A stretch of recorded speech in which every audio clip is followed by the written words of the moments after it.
আৰু দুদিন পিছত হিন্দু সাংবাদিকসকলেও তাতে চাহ তাহ নোখোৱা আৰু ভাত খোৱালেতো নাখাবে, মাংস খোৱালেতো নাখাবই আপোনালোকে। এডভাইচ দি থৈ দিছে। সিদিনাখনতো আপোনালোকে নাজানে, আপোনালোক প্ৰিয়ংকা গান্ধীৰ কাৰণে ৰাতিলৈকে ৰখি আছিলে, কৈ হাঁহি হাঁহি মৰিব।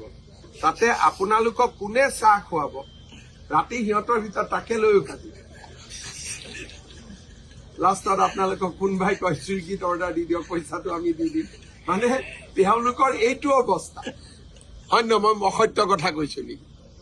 গতিকে যিমানজনকে কয় এই সাংবাদিকসকলক চাহ খুৱাব, ইয়ে নেদেখাবা যদি গুচি যায়। গতিকে তেওঁলোকৰ বৰ্তমান এইটো অৱস্থা। মইতো আৰু বহুত জানো, ক'ব বেয়া লাগে কাৰণে মই নকওঁ আৰু। খালি এটাই মোৰ অনুৰোধ যে কংগ্ৰেছ অফিচত ভাত আৰু মাংস দিলে ভাল কৰি চেক কৰি ল'ব আপোনালোকে। এনেকুৱা দিন আহি আছে আৰু উইদিন 6-7 মান্থ।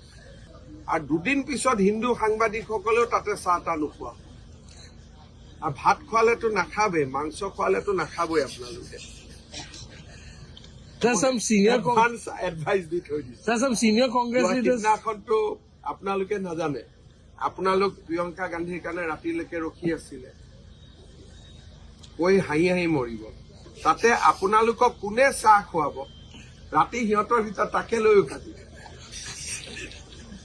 লাষ্টত আপোনালোকক কোনোবাই কয় চুইগিত অৰ্ডাৰ দি দিয়ক, পইচাটো আমি দি দিম। মানে তেওঁলোকৰ এইটো অৱস্থা। হয় নহয়, মই অসত্য কথা কৈছো নেকি? গতিকে যিমানজনকে কয় এই সাংবাদিকসকলক চাহ খুৱাব, ইয়ে নেদেখাবা যদি গুচি যায়। গতিকে তেওঁলোকৰ বৰ্তমান এইটো অৱস্থা। মইতো আৰু বহুত জানো, ক'ব বেয়া লাগে কাৰণে মই নকওঁ আৰু। খালি এটাই মোৰ অনুৰোধ যে কংগ্ৰেছ অফিচত ভাত আৰু মাংস দিলে ভাল কৰি চেক কৰি ল'ব আপোনালোকে।